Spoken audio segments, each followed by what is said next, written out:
Hello student, good morning to all of you. How are you? I hope you are fine. तो मैं अमित कुमार आपको mechanic section के chapter में दीर्घवृत्त के बारे में इससे पहले वाले टर्न में आपको उसके संबंधित सारे क्वेश्चन वो फार्मूले लिखवा दिए थे। दीर्घवृत्त दो टाइप के होते हैं। एक होता है जिसका दीर्घ अक्ष एक्स अक्ष पर स्थित हो, उसके सारे पॉइंट हमने बताए थे। और उसके बाद दूसरा दीर्घवृत्त का समीकरण होता है जिसका अक्ष वाई अक्ष पर स्थित हो, जिसका दीर्घ अक्ष वाई अक्ष पर, अर्थात कहें कि दीर्घवृत्त का पहला टाइप जब ए की वैल्यू बी से बड़ी हो, जहाँ पर ए और बी क्या है, एक्स अक्ष पर कटा अंतःखंड है और बी क्या है, वाई अक्ष पर कटा अंतःखंड है। ठीक, तो यहाँ पर जब ए की वैल्यू बड़ी होगी बी से तो दीर्घवृत्त का अक्ष एक्स अक्ष पर स्थित होगा। जब ए की वैल्यू बी से छोटी होगी तो दीर्घवृत्त का जो अक्ष है वो वाई अक्ष पर स्थित होगा। और दोनों के बारे में हम डिस्कस कर चुके हैं, दोनों के फार्मूले लिखवा चुके हैं। तो आज हम क्वेश्चन उसी के क्वेश्चन पर डिस्कस करेंगे। तो पहला क्वेश्चन आता है इसी क्रम में। पहला क्वेश्चन आता है कि आपको दिया गया है एक क्वेश्चन कि उस दीर्घवृत्त के सभी पॉइंट मीन्स सभी बिंदु ज्ञात कीजिए। दीर्घवृत्त, एक दीर्घवृत्त दिया गया है। क्वेश्चन है पहला, दीर्घवृत्त दीर्घवृत्त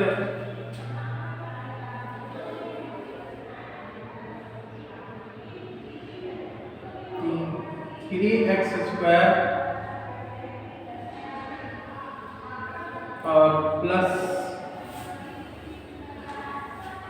या फिर हम कह दें कि दीर्घवृत्त दिया गया है 9x² प्लस 4y² 36 दिया गया है। तो इसके सभी बिंदु ज्ञात करना आपको। केंद्रता दीर्घवृत्त, तो सबसे पहले हम 36 से भाग कर देते हैं दोनों तरफ। 36 से दोनों तरफ भाग कर देते हैं।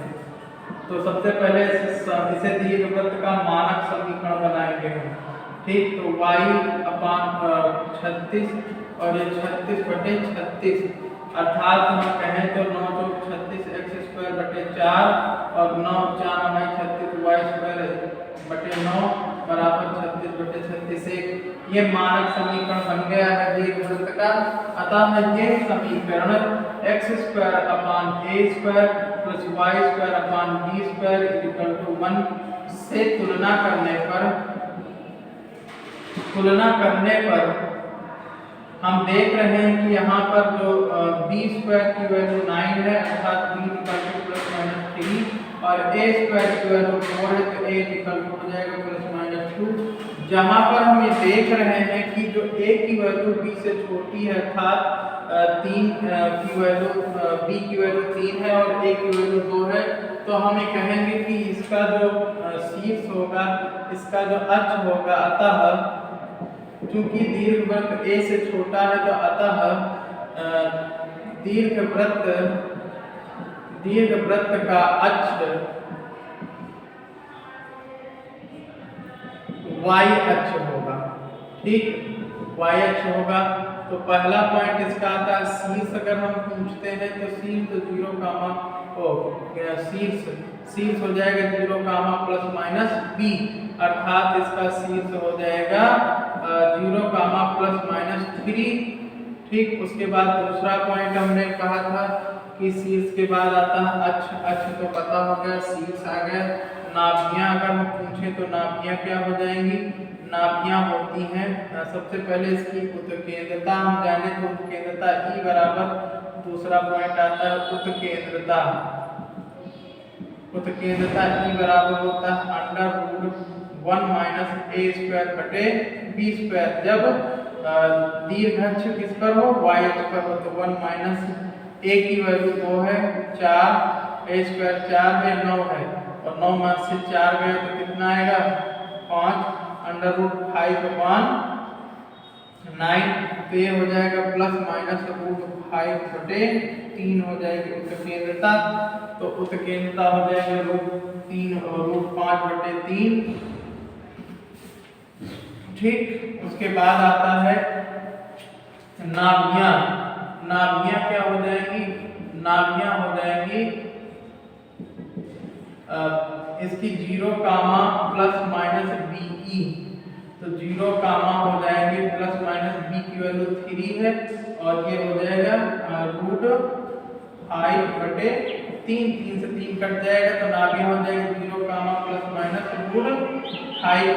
उसके बाद अगला पॉइंट आता है नाभियां के बाद आता है नाभियां के बाद शीर्ष नाभियों के लिए नियता का समीकरण। और अगला पॉइंट आता है नियता का समीकरण। नियता का समीकरण और नियता का समीकरण हम बता चुके थे, y बराबर प्लस माइनस B/E। तो y बराबर हो जाएगा B की वैल्यू हो गई कितनी 3 और E की वैल्यू कितनी है √5/3।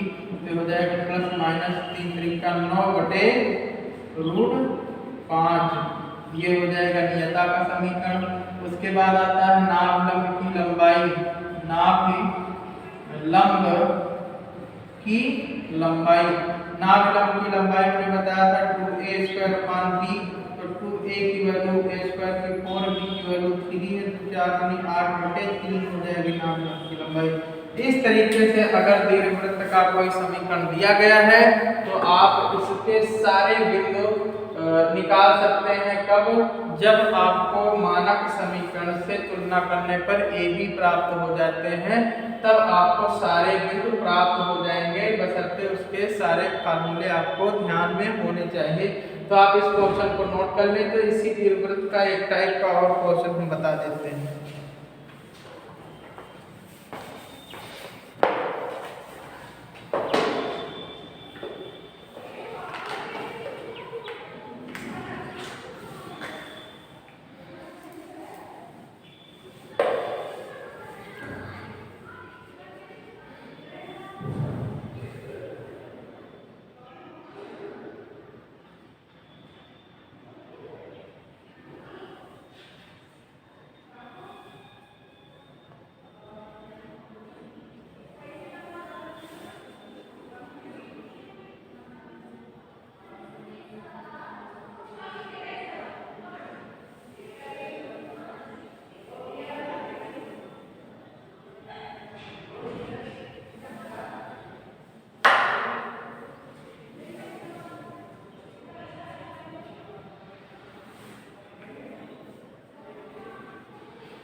चलिए आगे हम इसके क्वेश्चन देख लेंगे। अगले टाइप के क्वेश्चन देख लेते हैं।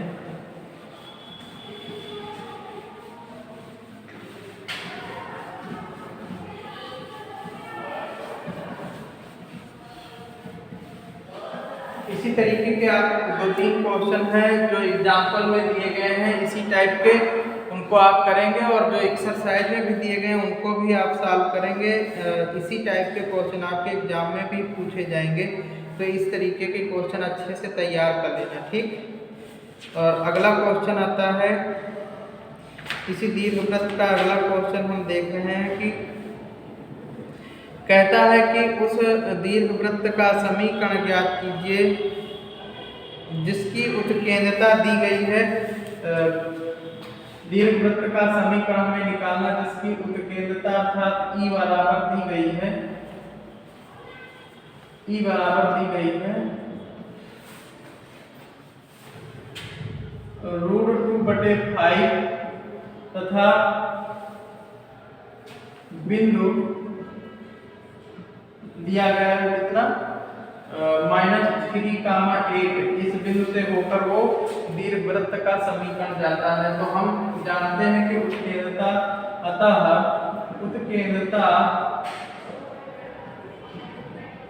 उत्केंद्रता हम E बराबर होता है √1 - B²/a²।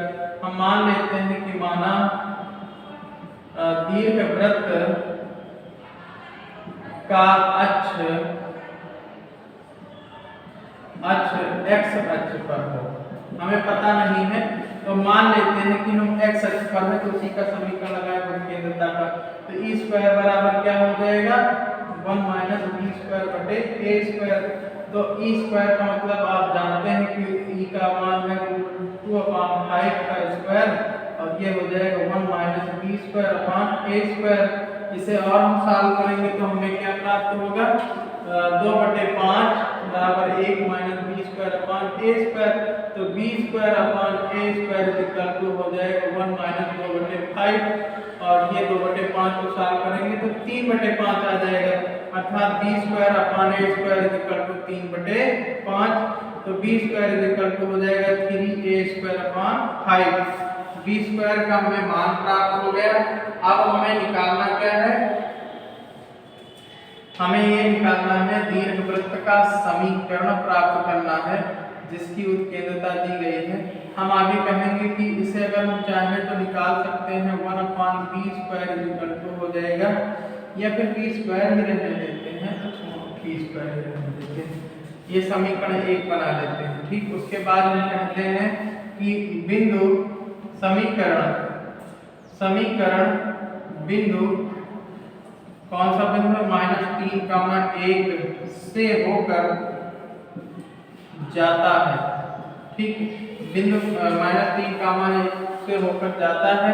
अगर जाता है तो संतुष्ट करेगा, तो जहां पर x है वहां पर -3 आता है। -3 का square upon a square plus 1 का square upon b square equal to 1। यही है दीर्घवृत्त का समीकरण। अब हम इसमें रखेंगे तो 9/a square plus 1 upon b square equal to 1 और b स्क्वायर का हम मान रख देंगे समीकरण 1 से तो 9/a square plus b square का मान जब हम रखेंगे तो ये आ जाएगा 1/3a square upon 5 equal to 1। 9/a square plus ये 5 ऊपर चला जाएगा तो 3a स्क्वायर इक्वल टू 1 और यहाँ से 1/a स्क्वायर कॉमन ले लेते हैं तो यहाँ पे बचेगा 9 और यहाँ पे बचेगा कितना 5/3 बराबर 1। 1/a स्क्वायर इक्वल टू हो जाएगा 9, 27 5 32/3 बराबर 1। तो ये हो जाता है a स्क्वायर इक्वल टू या फिर 1/a स्क्वायर इक्वल टू हो जाएगा 3/32 तो a स्क्वायर इक्वल टू 32/3 आ जाएगा। ठीक, अगर a स्क्वायर इक्वल टू 32/3 है तो i की b स्क्वायर इक्वल टू कितना हो जाएगा, b स्क्वायर का हम संबंध प्राप्त कर चुके हैं तो 3/5 और एक जगह पे 32/3, 3 से 3 कट जाएगा तो b स्क्वायर इक्वल टू आ जाएगा 32/5। a स्क्वायर b स्क्वायर हमें निकला है तो लिखेंगे अतः दीर्घवृत्त का समीकरण x square upon a square plus y square upon b square equal to 1। x square upon a की जगह पे कौन है, a स्क्वायर की जगह पे 32/3 और b की जगह पे कितना 32/5 बराबर 1। अब हम इसे जब भेजेंगे ऊपर तो ये हो जाएगा 3x square plus 5y square upon पूरे का 32 इक्वल टू 1। तो ये हो जाएगा 3x square plus 5y square equal to 32 और इस तरीके से यह दीर्घवृत्त का समीकरण हमें प्राप्त हो जाता है। तो आप इस तरीके से दीर्घवृत्त के क्वेश्चनों को हल करेंगे और इसी तरीके के बहुत सारे एग्जाम्पल में क्वेश्चन हैं, एक्सरसाइज में क्वेश्चन हैं। आप इन क्वेश्चनों को लगाएंगे और जो क्वेश्चन ना आए ग्रुप पे पूछेंगे। बस इसी टाइप के क्वेश्चन आपको पेपर में भी मिल जाएंगे। तो आप इस तरीके के क्वेश्चन को लगाइए, एग्जाम की दृष्टि से वेरी इंपॉर्टेंट है। तब तक के लिए धन्यवाद।